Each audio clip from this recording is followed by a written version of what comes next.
काम अछत सुख सपने हूँ नाही। जब तक कि कोई कामनाओं में पड़ा हुआ है और पाने की लालसा लगी हुई है, संतुष्टि का अभाव है, समझिए वह दुख में है, चाहे वो कितना बड़ा आदमी क्यों नहीं हो गया, दुख में है।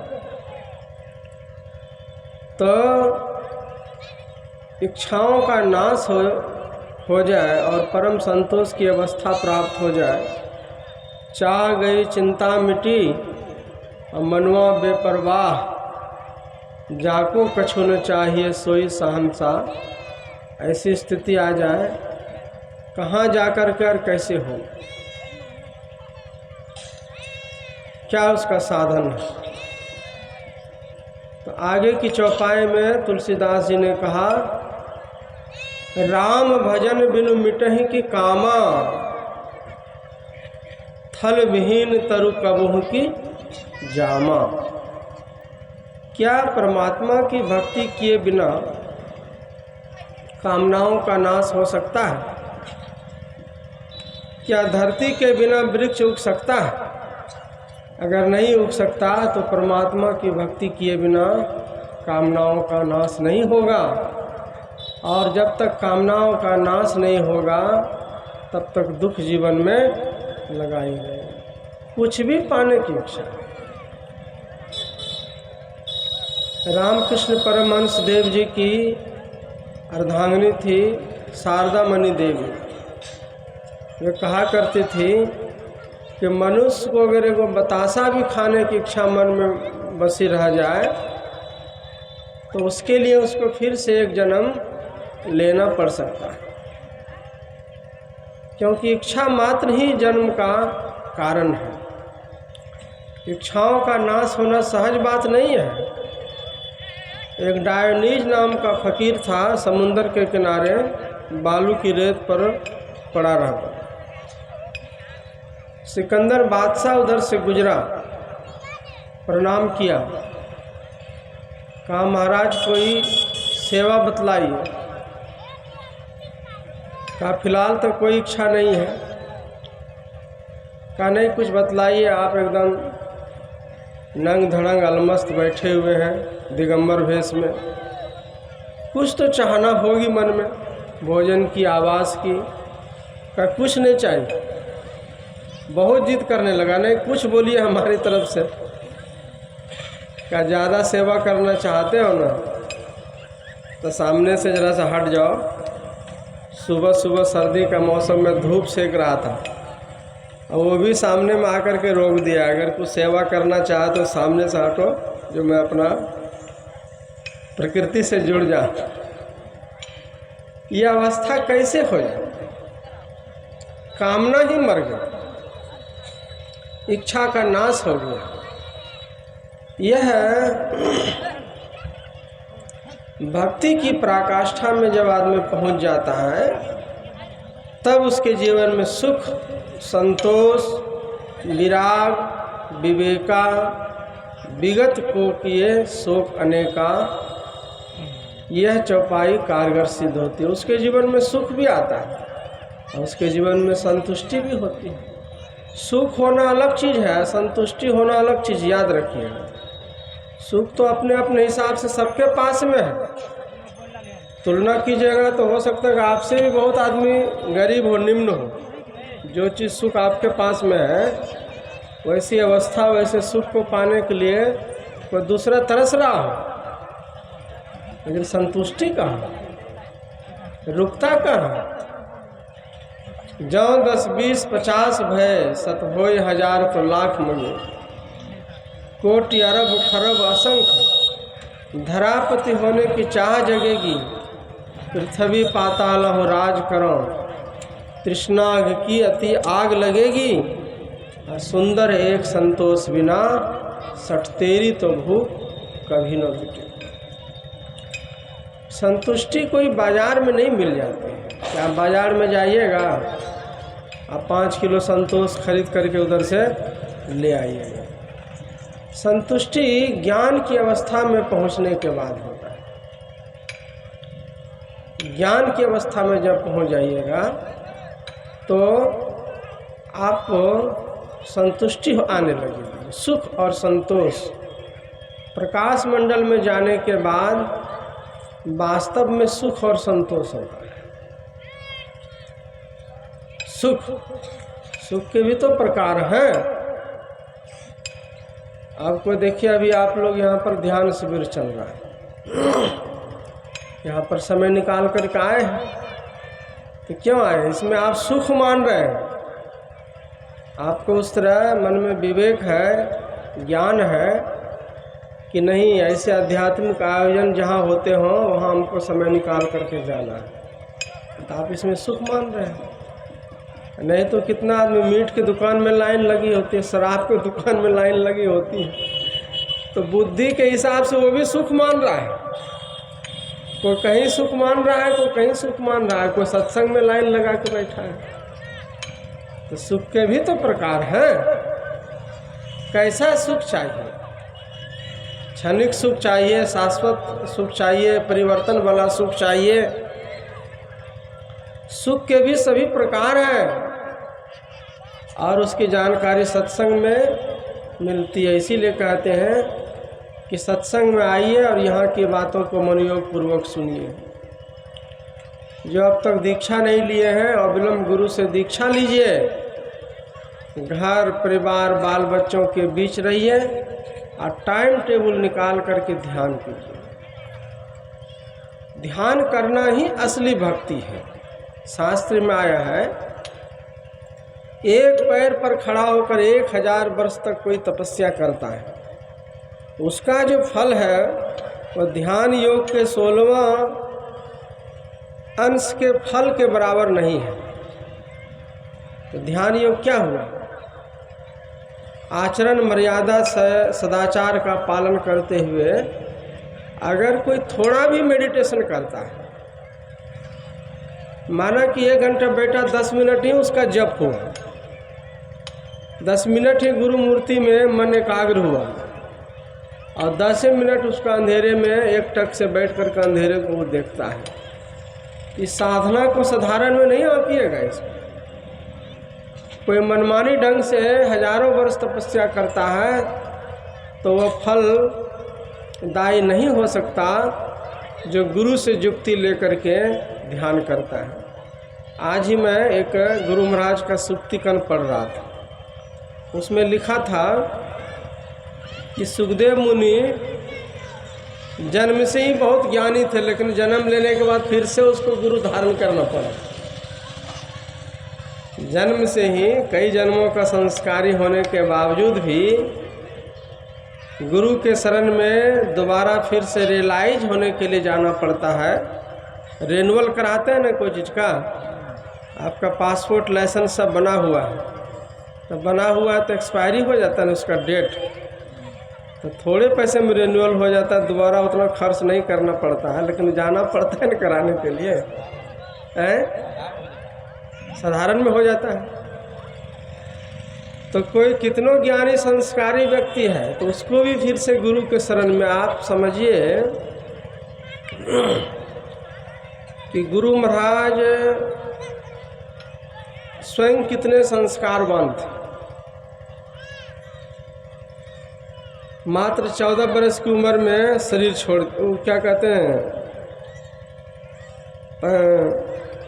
19 साल की उम्र में, 1885 में जन्म था, 1904 में घर का परित्याग किया था, तो 19 वर्ष हुआ ना, 19 साल की उम्र में वैराग धारण कर लिया था। लेकिन उनको भी गुरु धारण करना पड़ा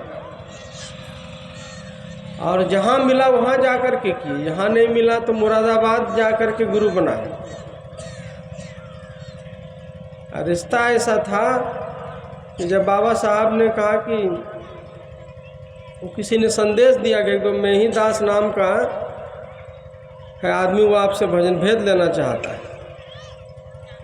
तो दूसरे दिन दिमाग में घूमते रह गया बाबा साहब को। कहा कि किस में ही लाल का नाम कह दिया कि हमको दिमाग में घूमते रहता है, अभी तो हम नहीं जा सकेंगे, लेकिन जाओ उनको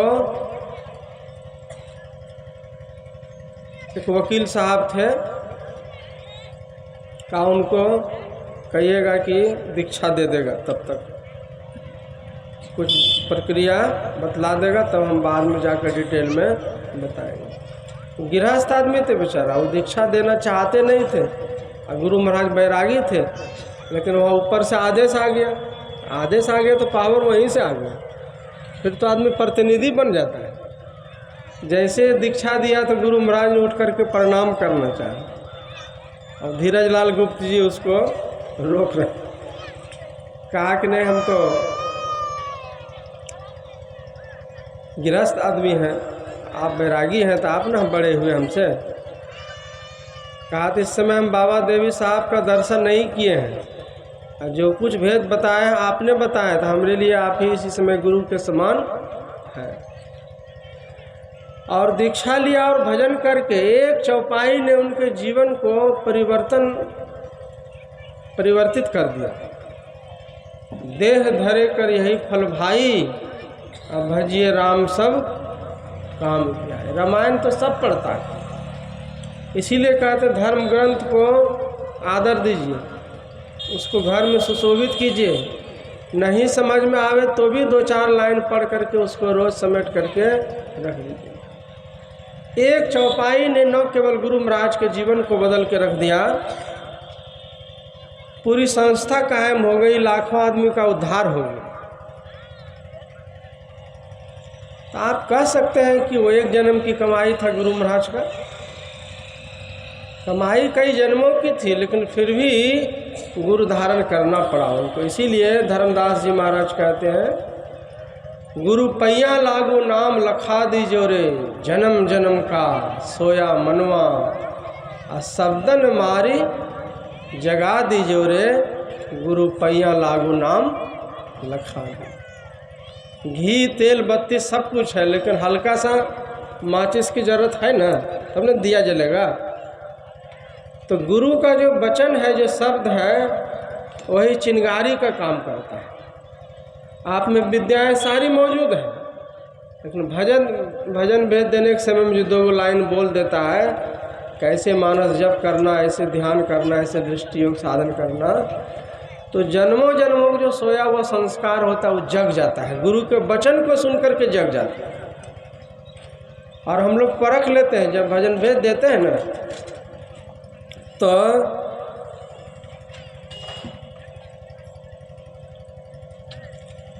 कितना आदमी को दृष्टि योग समझाते हैं तो नहीं समझ पाता है।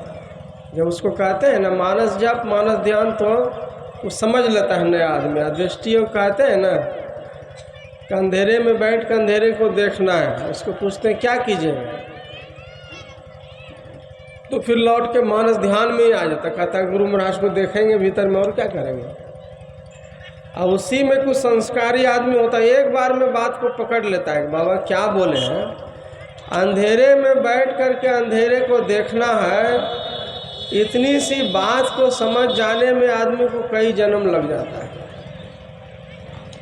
और कई जन्मों के संस्कार की जरूरत होती है इतनी सी बात को समझने में। मानस जप मानस ध्यान तो लोग समझ जाता है, लेकिन दृष्टि योग को अच्छा से अच्छा आदमी नहीं समझ पाता है। वह संस्कारी व्यक्ति होता है तो गुरु के ज्ञान से जो भक्ति किया हुआ है कई जन्मों का, तो उसका संस्कार जग जाता है, जल्दी से समझ भी लेता है और उसको जीवन में उतार भी लेता है। 5 बजे तक ना होगा आरती समय 5।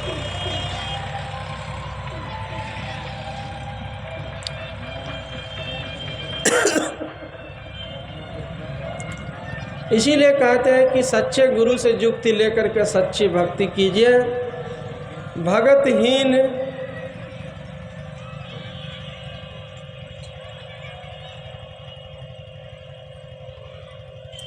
गुण सब सुख कैसे, लवन बिना बहु व्यंजन जैसे। कहते हैं आपके जीवन में भक्ति नहीं है और सब कुछ सुविधा है, तो वैसे ही होगा जैसे कोई भोजन हो बहुत प्रकार का और उसमें नमक नहीं दिया हो, तो बेस्वाद हो जाता है।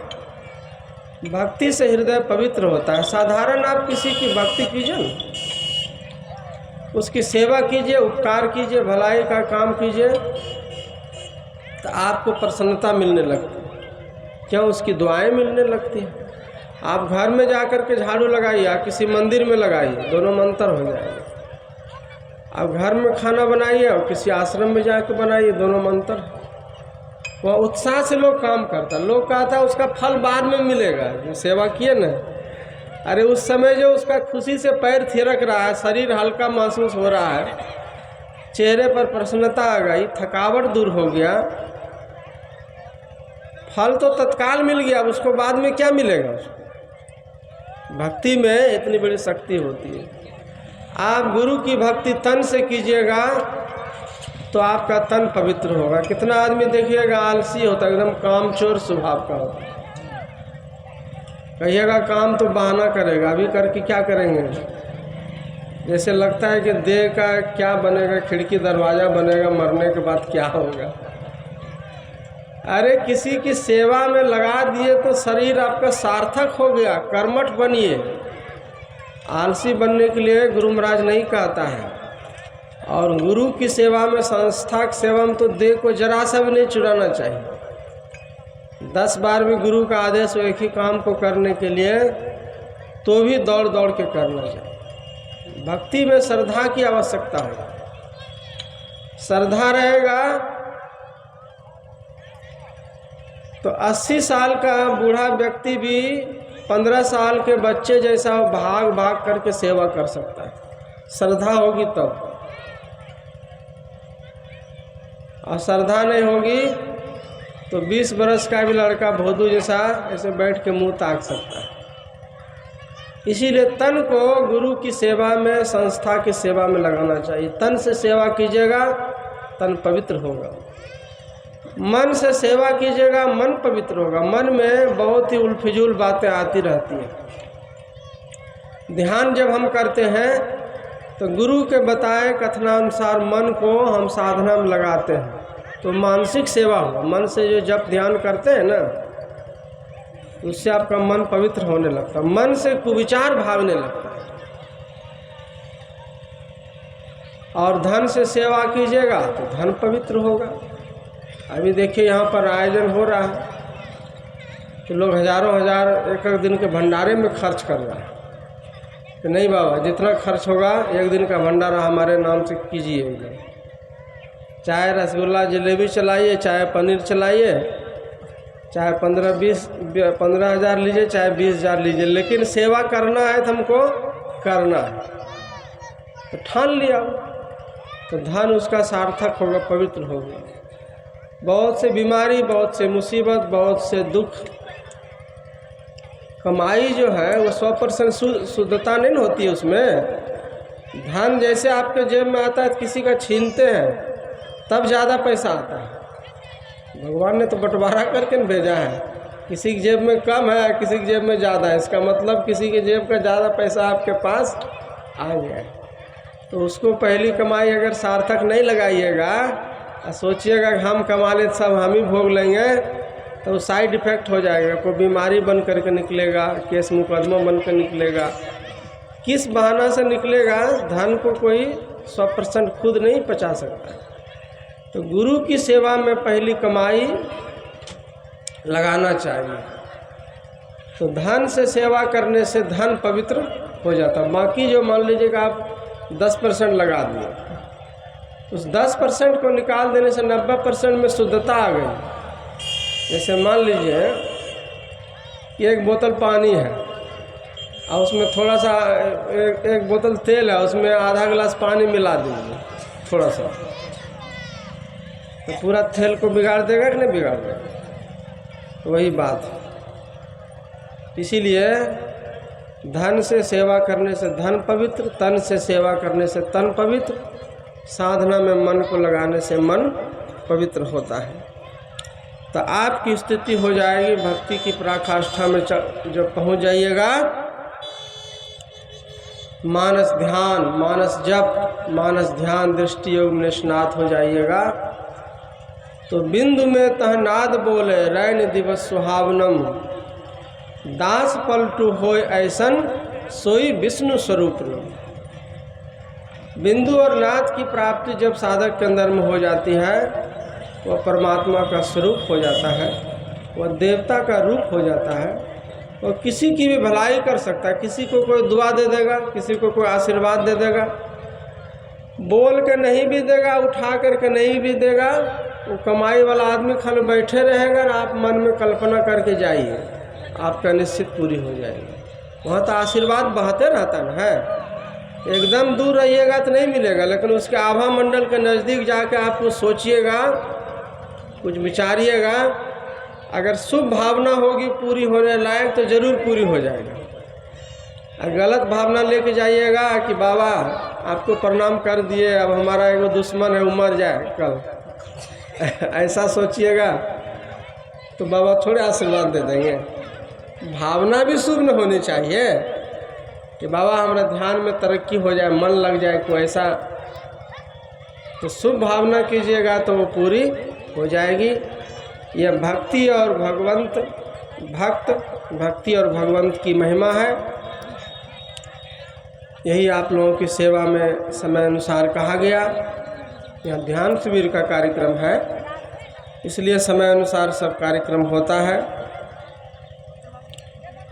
हमारी स्टूडियो की घड़ी में 4:56 हो रहा है, आरती होगी तो 5 से पार हो ही जाना है। इसलिए बोलिए प्रेम से श्री सद्गुरु महाराज की। हाँ, यहाँ के नियमानुसार जो गुरु कीर्तन है विशेष दिनों में किया जाता है। गुरु कीर्तन का मतलब ही होता है गुरु के गुणों का जसगान करना। और करतल ध्वनि के साथ जो करते ना, ऐसे ताली बजा करके, तो समझिए यहाँ एक्यूप्रेशर का काम होता है। इसलिए ज़ोर से ताली बजा करके मिला करके कहिएगा। इस भजन में यही बतलाया गया है कि गुरु अपने शिष्य के लिए क्या क्या करते हैं। संकट टारन सतगुरु जी भजमन, शोक निवारण सतगुरु जी भजमन। गुरु शिष्य के लिए क्या क्या करता है, गुरु की महिमा तो है ही है, गुरु शिष्य के लिए क्या क्या करता, दोनों बात इस भजन में बतलाया गया है। हम लोग विशेष दिन के विशेष आयोजन में करते हैं, तो लगेगा 10 मिनट। आप लोग साज बाज के साथ और कीर्तन ध्वनि के साथ गुरु कीर्तन करें। बोलिए श्री सद्गुरु महाराज की जय।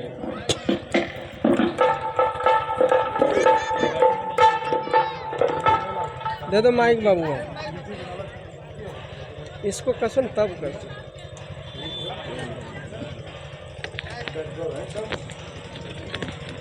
छोड़ दीजिए।